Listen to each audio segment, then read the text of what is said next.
오늘 우리에게 주신 하나님 말씀 누가복음 9장 28절부터 36절입니다. 누가복음 9장 28절부터 36절 저와 함께 교독하도록 하시겠습니다.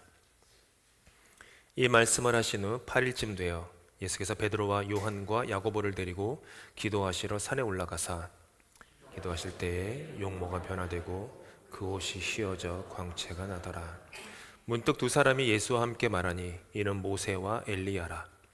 영광 중에 나타나서 장차 예수께서 예루살렘에서 별세하실 것을 말할세. 베드로와 및 함께 있는 자들이 깊이 졸다가 온전히 깨어나 예수의 영광과 및 함께 선 두 사람을 보더니 두 사람이 떠날 때에 베드로가 예수께 여짜오되 주여 우리가 여기 있는 곳이 좋사오니 우리가 초막 셋을 짓되 하나는 주를 위하여 하나는 모세를 위하여 하나는 엘리야를 위하여 하사이다 하되 자기가 하는 말을 자기도 알지 못하더라. 이 말할 즈음에 구름이 와서 그들을 덮는지라. 구름 속으로 들어갈 때에 그들이 무서워하더니 구름 속에서 소리가 나서 이르되 이는 나의 아들 곧 택함을 받은 자니 너희는 그의 말을 들으라 하고 함께 읽습니다. 소리가 그침에 오직 예수만 보이더라. 저들이 잠잠하여 그 본 것을 무엇이든지 그때에는 아무에게도 이르지 아니하리라. 아멘. 오늘로 같은 성경 말씀을 3주째 묵상하고 있습니다. 2주 전에는 우리가 광채가 나더라 라는 부분을 갖고 정말로 우리 삶 속에 우리 얼굴이, 우리 영혼의 얼굴이 언제 빛나는지에 대해서 우리가 묵상했습니다. 그래서 정말 해처럼 빛나는 그런 얼굴로 인생을 살자 이런 메시지를 나눴었고요.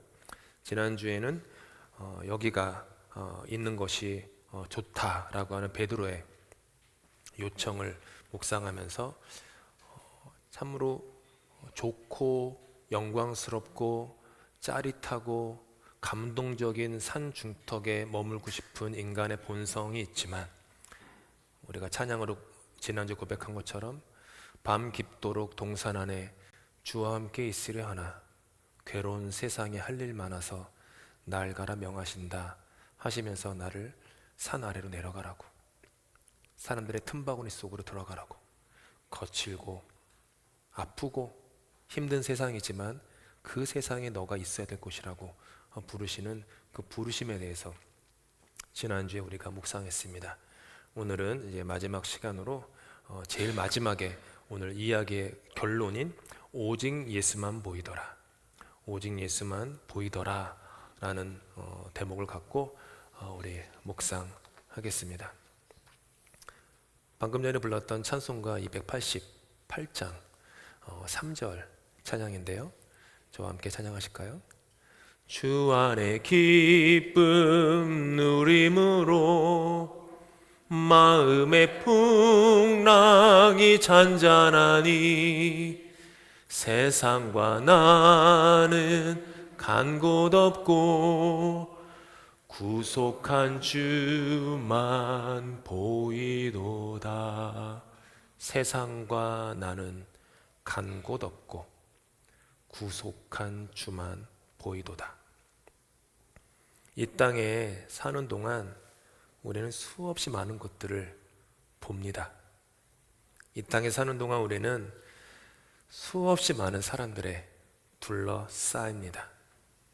하지만 우리 인생의 결국에는요, 우리 곁에 있던 모든 것들이 아침 안개처럼 사라질 것입니다.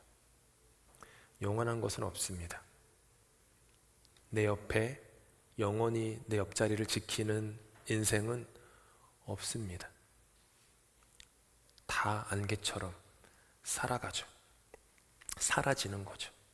모세도 시편에서 우리의 연수가 70이요 강건하면 80이라도 속히 날아간다고 말합니다. 연수의 수고와 자랑은, 연수를 자랑하는 것은 수고와 슬픔뿐이다. 날아간다. 걷는 것도 아니에요. 달려가는 것도 아닙니다. 날아가는 인생, 날아가는 인생. 흔히들 얘기하지 않습니까? 20대 때에는 인생의 속도가 20km 같은데 60대가 되니까 왜 이렇게 60km로 내 인생이 달려가는지, 점점점 나이가 들수록 내 나이 먹은 숫자만큼 인생의 스피드가 올라간다고. 정말 그렇더라고요. 그렇게 속히 날아갑니다. 안개처럼 사라집니다. 나를 지으셔서 이 땅에 살게 하시다가 때가 참에 부르시는 주님만 내 인생에 남습니다. 그게 인생입니다. 주님 한 분만 내 눈에 담기는 거죠. 아시는지 모르지만 찬송가 481장, 제가 참 좋아하는 찬양인데 이 찬양은 한국 가사보다 영어 가사가 더 좋습니다. 그래서 제가 PI에서 백인 목회할 때 이제 본인 스스로 아세요. 내가 살 날이 얼마 남지 않았다라는 것들을. 건강하신데 뭐 10년, 20년 사실 게 아니라는 걸 다 아시죠. 그래서 신방을 가게 되거나 하게 되면 이 찬양을 그렇게 좋아하세요, 영어로. 그래서 이 찬양을 많이 불러드렸어요. 한국의 창구 찬송가는 이런데요, 481장 1절인데 멜로디 아시는 분들 함께 좀 불러볼까요? 때 저물어서 날이 어두니 구주여 나와 함께 하소서. 내 친구 나를 위로 못할 때 날 돕는 주여 함께 하소서.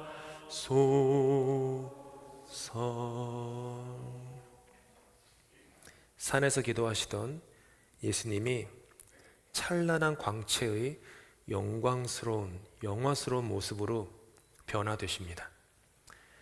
그 다음에 구름을 뚫고 한 음성이 들립니다.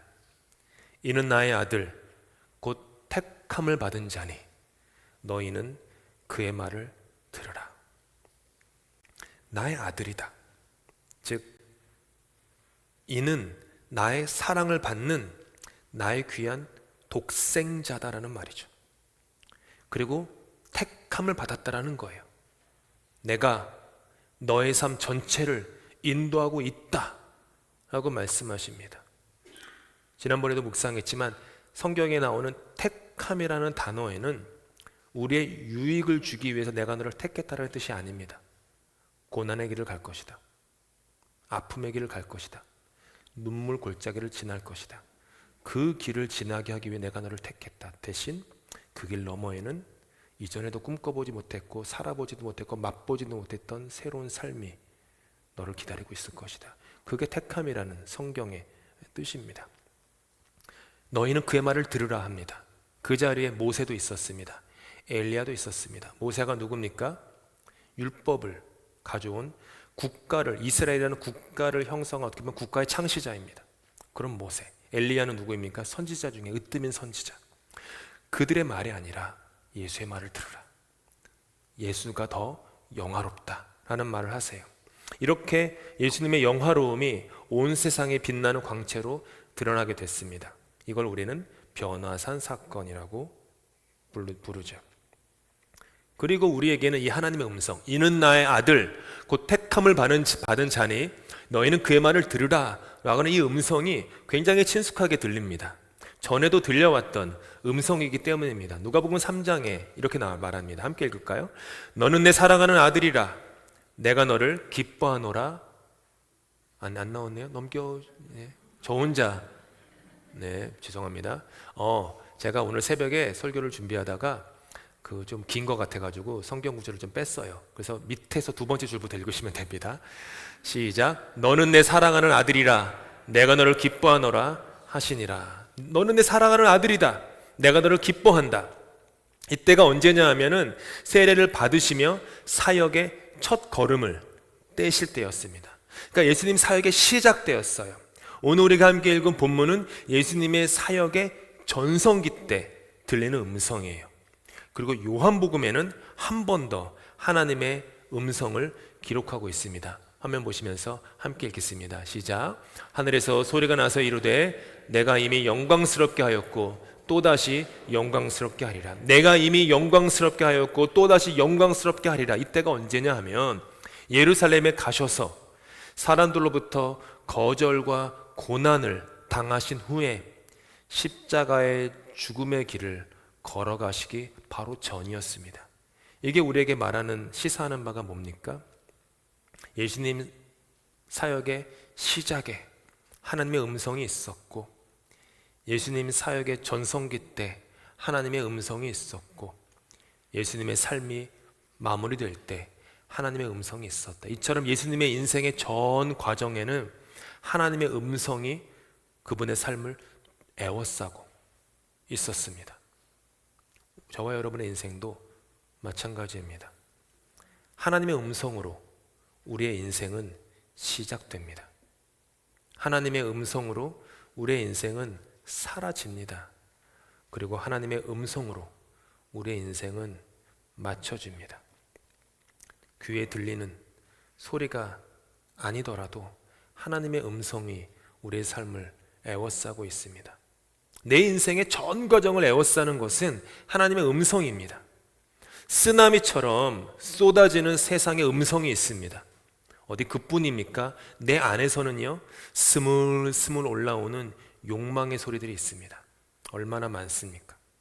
유혹의 소리들, 욕망의 소리들, 욕심의 소리들. 그럼 음성들로 내 인생의 바깥에, 내 내면에 소리들이 가득 차 있지만 결국 내 인생에 남는 것, 하나님의 음성 하나뿐입니다. 모든 음성들은 아침 안개처럼 사라지고 하나님의 음성만 남습니다. 그래서 오늘의 본문은요, 다음과 같이 저와 여러분의 인생의 결론을 이렇게 알려줍니다. 오직 예수만 보이더라. 오직 예수만 보이더라. 혹은 오직 예수만 들리더라. 이 얘기죠.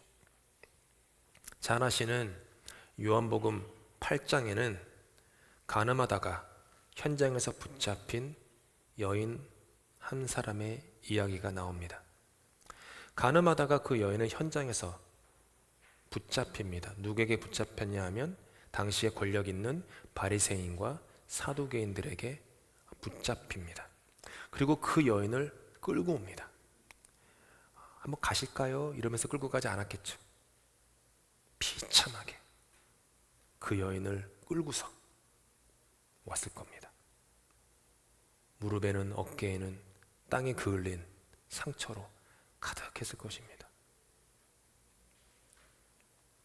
끌려오면서 맞기도 많이 맞았을 것입니다.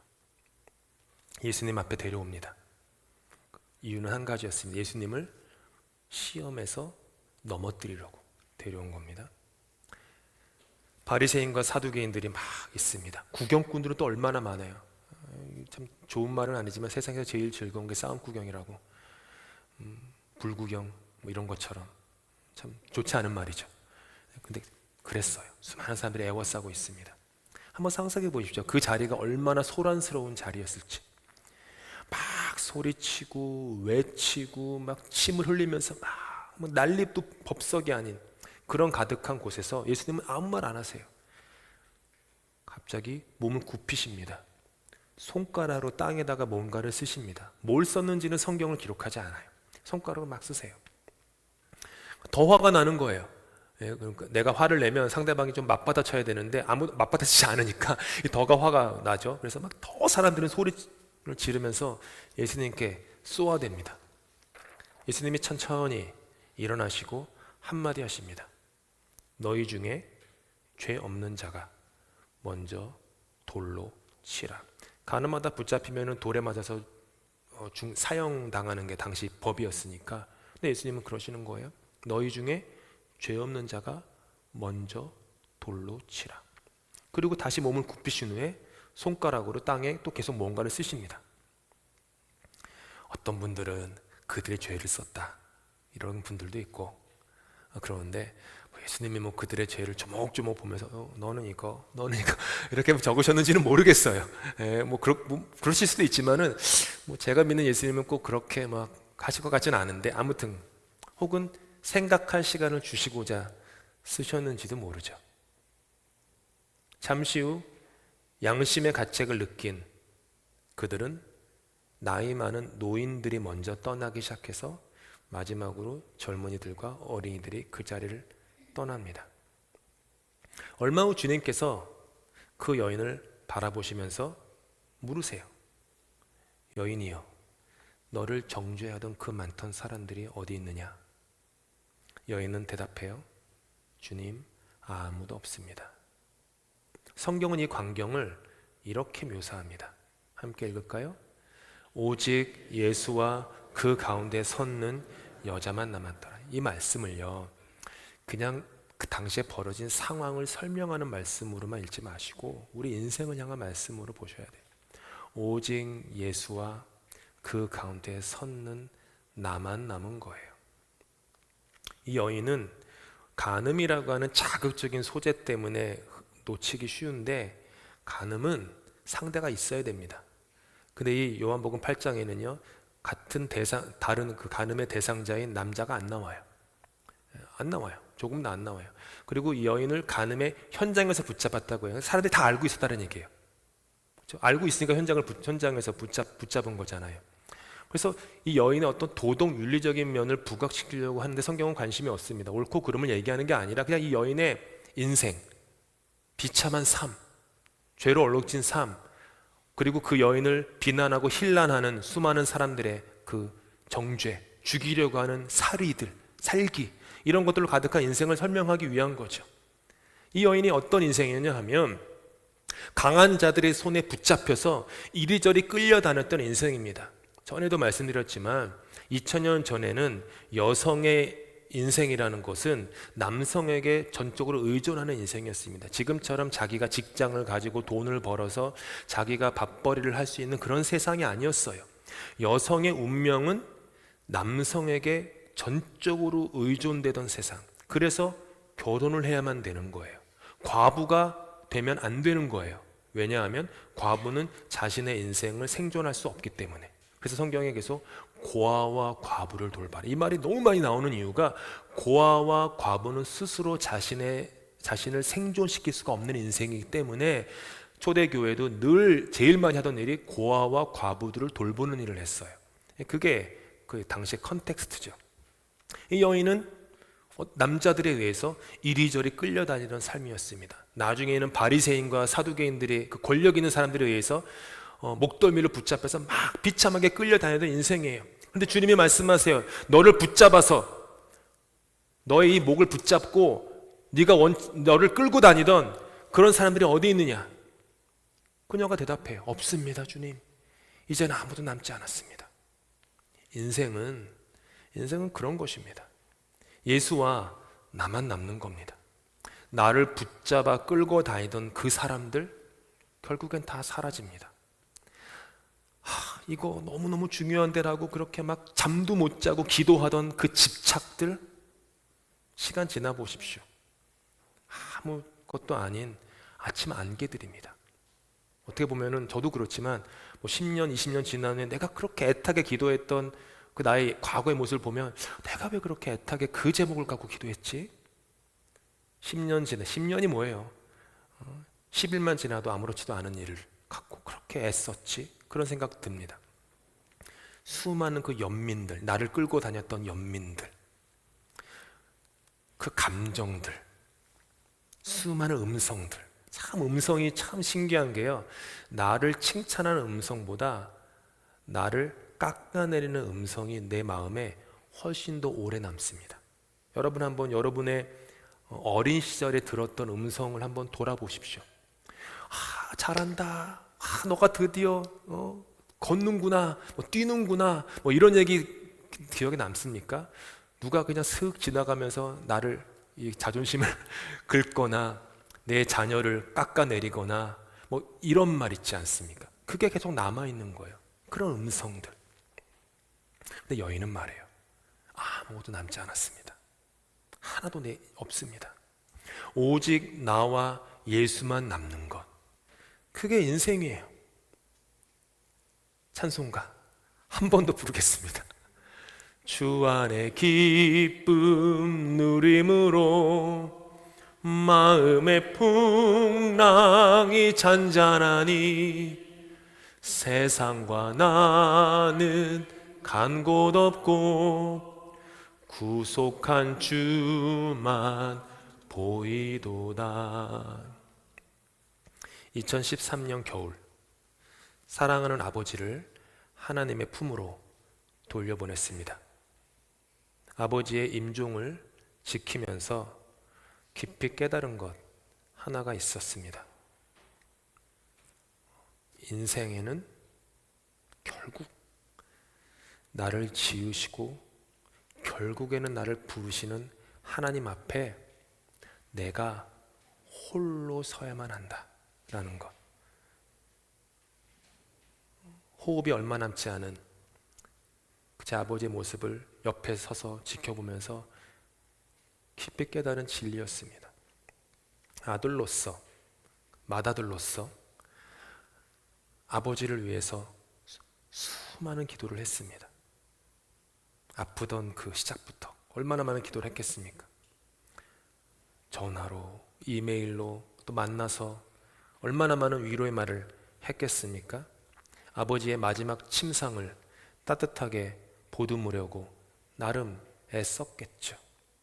하지만 결국 주님 앞에 홀로 서야 할 사람은 내가 아니라 아버지였습니다.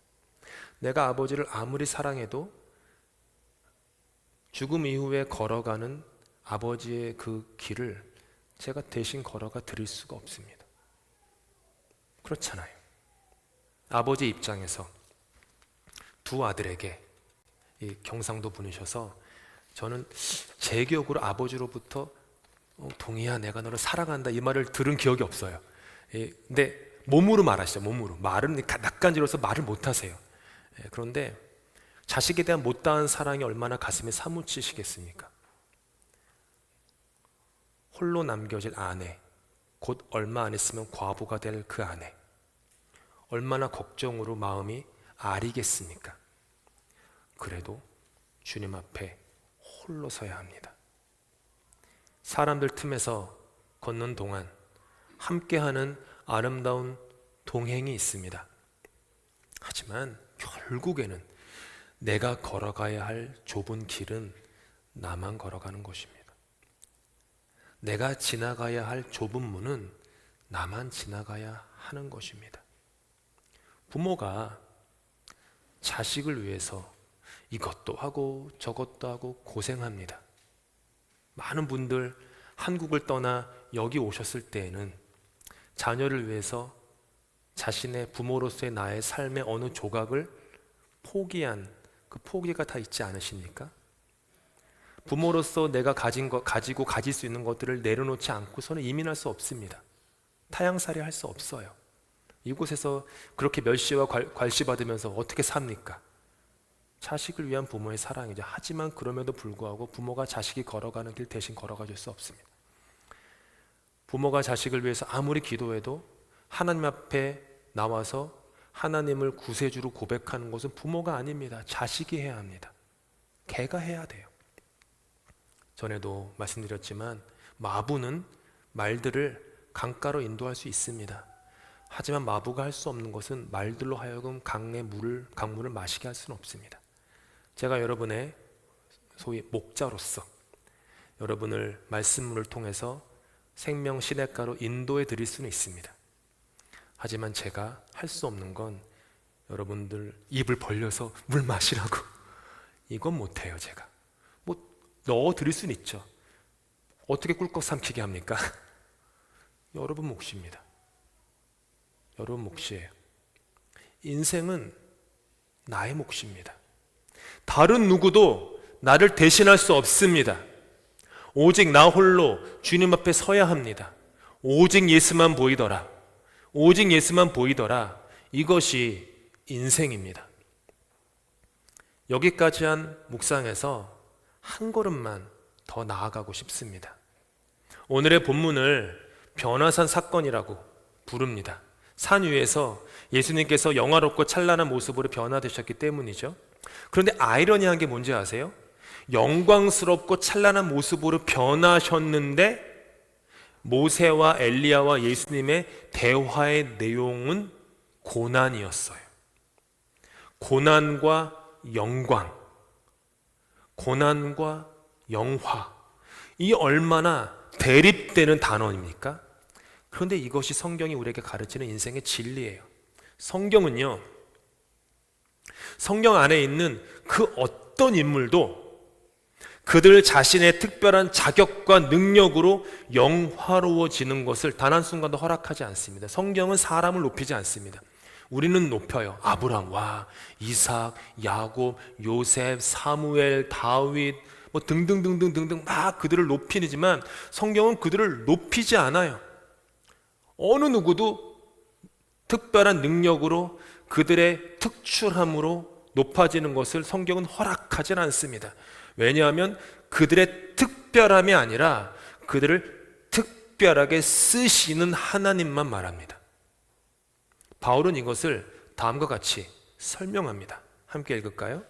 우리는 우리를 전파하는 것이 아니라 오직 그리스도 예수의 주 되신 것과 또 예수를 위하여 우리가 너희의 종된 것을 전파함이라. 제가 지금 오직 예수만 보이더라라는 이 대목을 조금 더 깊게 설명해 드리고자 지금 나름대로 애쓰는 거예요. 지금 이해하시면 좋겠는데, 내가 나를 전파한다고 하는 거는요, 나의 특별한 자격으로 영화롭게 된다는 겁니다.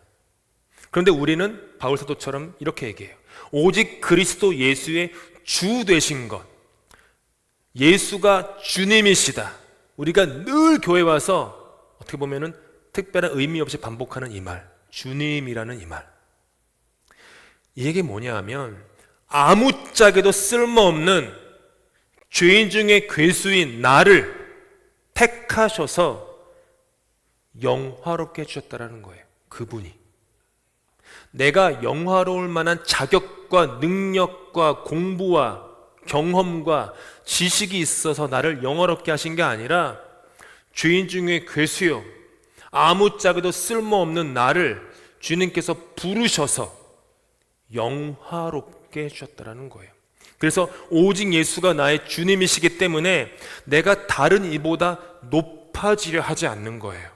기꺼이 나의 주님을 위해서 다른 사람의 종이 되는 겁니다. 예수가 나의 주님이십니다. 이 말은 다른 말로 뭔지 아세요? 나는 주님께 항복합니다라는 말이에요. 주님, 이 말은 놀랍게도 주님 항복합니다. 오직 예수만 보이더라, 이거는 주님께 항복한다라는 말입니다. 성경은 고집스럽게 이 말을 해요. 계속해서 창세기부터 계시록까지 고집스럽게. 이유는 뭐죠? 하나님은 어제나 오늘이나 내일이나 일관되도록 저와 여러분으로 하여금, 당신의 사랑받는 자녀로 하여금 항복을, surrender, 받아내기 원하시기 때문이죠. 기독교 신앙은 다른 데 있지 않습니다. 항복하는 데 있습니다. 오직 예수만 보인다라는 것은요, 항복하는 겁니다. 내가 항복하지 않으면 예수와 더불어 다른 것들이 많이 보여요. 이 사람도 보이고 저 사람도 보입니다. 예수 음성만 듣지 않으면 이 사람이 한 말, 저 사람이 한 말, 것 같고 인생이 오르락 내리락 시소처럼 오르락 내리락 합니다. 예수만 보이면, 예수 음성만 들리면 내가 항복하는 거예요. 그분만 따라가는 겁니다. 믿음의 조상이라 불리는 아브라함, 이삭, 야곱, 그들의 특별한 능력이 아니라 그들의 항복을 받아낸 하나님으로 인하여서 우리는 그들을 믿음의 조상이라고 부르는 겁니다. 그들이 뭐 믿음이 대단한 사람이야. No. 성경은 그들의 믿음을 칭찬하지 않아요. 그런 식으로 하나님이 그런 사람들조차에게서도 항복을 받아내신 분이다. 그래서 그들을 영화롭게 쓰셨다. 하물며 하나님이 나 같은 죄인 중에 괴수, 벌레만도 못한 나를, 나에게서 항복을 받아내 나를 사용하지 못하시겠습니까? 가장 영화로운 신학자이자 목회자요 전도자인 바울은 그의 특별한 믿음 때문이 아니라 그의 항복을 받아낸 하나님 때문에 우리는 바울을 존경합니다. 오직 예수만 보이는 것은 그것입니다. 나를 바라보면서 막 전율하실 수 있어야 돼요. 와, 도대체 예수님이 누구시길래 나 같은 사람에게서조차 항복을 받아내시지? 나같이 죄인인 교수인 나에게서조차 항복을 받아내시지? 나를 보면서 놀라워할 수 있어야 되는 거예요. 오늘 이곳에 모여 예배를 드리는 것 놀라운 일입니다. 예수 믿는 것이 뭐길래 저와 여러분 같은 죄인들이, 그것도 죄인 중에 귀수들인 우리들을 항복시켜서 함께 모여 예배드리게 한단 말입니까? 항복했기 때문에 이 자리에 온 거 아닙니까? 항복하지 않았으면 밖에 할 게 얼마나 많은데요. 좋은 게 얼마나 많은데요. 고린도전서 말씀, 바울 사도가 말씀하십니다. 함께 읽겠습니다. 나는 사도 중에 가장 작은 자라. 난 하나님의 교회를 박해하였으므로 사도라 칭함받기를 감당하지 못할 자니라. 그러나 내가 나 된 것은 하나님의 은혜로 된 것이니 내게 주신 그의 은혜가 헛되지 아니하여 내가 모든 사도보다 더 많이 수고하였으나 내가 한 것이 아니요 오직 나와 함께 하신 하나님의 은혜로라. 아멘. 내가 다른 사람들보다 잘해서가 아니라 내가 다른 사람보다 못해서 하나님이 나를 부르시는 겁니다. 내가 다른 사람들보다 잘나서 하나님이 나를 부르시는 게 아니라 내가 다른 사람보다 못나서 하나님이 우리를 부르시는 겁니다. 하나님이 런던 한인교회를 다른 교회보다 잘나서 사용하는 게 아니라 런던 한인교회가 세상의 그 어떤 교회들보다 못나고 부족하고 연약하고 나약하기 때문에 하나님이 그런 우리를 들어서 쓰시는 겁니다. 왜요? 내가 잘나서 쓰임받아서 생각하면 내 잘난 맛에 살고 내게 영광을 돌립니다. 하지만 내가 얼마나 못나고 죄인 중에 괴수인 것을 잘 안다면, 그럼에도 불구하고 내 인생을 하나님이 영화롭게 하시는 것을 본다면 영광은 누가 받습니까? 오직 하나님만 받기 때문이죠. 그렇기 때문에 성경은 하나님의 성품을 뭐라고 얘기하냐면 질투하는 하나님이라고 그래요. 질투하는 하나님. 거기서 질투가 나오는 겁니다. 시샘한다는 게 아니에요. 당신에게 주어질 영광이 다른 사람들이 가로채는 것 원치 않는다라는 뜻이죠. 모두 하나님 덕분인 것입니다. 말씀을 마치겠습니다. 이 진리가 우리 마음판에 새겨지면, 그러면 그때부터 여러분은 다른 사람들과 어울릴 수 있습니다. 이 진리가 저 여러분 마음 안에 확고하게 반석으로 자리 잡히지 못하면 다른 사람과 어울리실 수 없어요. 기분 좋을 때는 어울리지만 마음 토라지면 못해요. 교회도 마찬가지죠. 기분에 따라서 왔다 갔다 합니다. 이 진리가 마음에 새겨져야 돼요. 그래서 오늘의 본문이 끝나자마자, 다음 주 본문인데요, 바로 어떤 일이 일어났는지 성경은 우리에게 말해줍니다. 함께 읽겠습니다. 이튿날 산에서 내려오시니 큰 무리가 맞으세. 저는 이 말씀을 읽다가 막 전율을 느꼈어요. 변화산에서 그 일들이 벌어진 후에 다음 날 산에서 내려왔는데 성경은 뭘 얘기해요? 큰 무리가 맞았다. 예수만 보인 후에야 산에서 내려가는 겁니다. 예수만 보이는 것이 선제되어야만 그 다음에 사람들 틈바구니 속으로 들어가는 겁니다. 이 순서가 바뀌면 신앙이 망가집니다.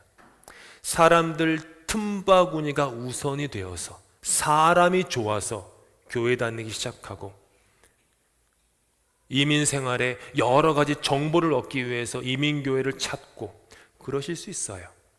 하지만 그게 먼저가 돼가지고 와가지고요, 사람들 틈바구니에서 만족과 위로를 구합니다. 반드시 상처받습니다. 깨어집니다. 내가 할 수 없는 불가항력적인 관계의 어그러짐을 맞닥뜨리고 나서야 홀로 산 위로 올라갑니다. 주여 주여 기도합니다. 좀 해결해 주세요.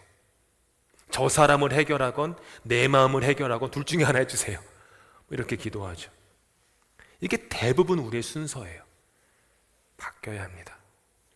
예수님과 나만 남는 자리, 예수만 보이고 그분의 음성만 들리는 그 자리에서 시작되고 비롯된 후에 산 아래로 내려가 사람들 틈바구니로 들어가는 겁니다. 하나님이 얼마나 위대하신 분이시기에 이런 나를 그렇게 불러서 사람들 틈바구니로 보내십니다. 그러니 사랑하는 성도 여러분, 오직 예수님만 바라보십시오. 너무 틀에 박힌 말이어서 지겨우실지 모르지만 오직 예수만 바라보십시오. 제발 예수만 바라보며 사십시다. 오직 예수로 말미암아 날마다 서십시오. 신앙의 모든 시작도 그 중간도 끝도 오직 예수, 오직 예수, 오직 예수만 잊게 하십시오. 그분의 음성만 잊게 하십시오. 신앙의 여정을 그렇게 걸어가십시오. 그러면 오히려 부부 사이가, 자녀와의 사이가, 직장에서 동료들과의 사이가, 교우들 간의 사이가 더욱더 건강해질 것입니다. 더욱더 자유로워질 것입니다. 더욱더 여유로워지고 평안해질 것입니다. 기도하시겠습니다. 오직 예수만 보이더라. 오직 예수만 보이더라. 그렇습니다, 주님. 결국 우리 인생에 남는 것은 주님 한 분뿐입니다. 결국에 우리 인생에 남는 소리는 주님 한 분의 음성뿐입니다. 마음에 풍랑이 있습니다. 수없이 많은 음성들이 나를 둘러싸고 있습니다. 하지만 오직 예수님 한 분만이 나의 주님이시니 마음의 풍랑과 세상의 소음을 잔잔케 하여 주시옵소서. 그리고 오직 주님만 보게 하여 주시옵소서. 오직 주님만 바라보며 시작된 삶이오니 오직 주님만 바라보며 이 땅에서 주어진 부르심의 삶을 믿음으로 살게 하시다가 오직 신랑 되신 주님만 바라보며 주님의 영화로운 신부가 되어 주님 품에 안기게 하시옵소서. 예수 그리스도 이름으로 기도합니다. 아멘.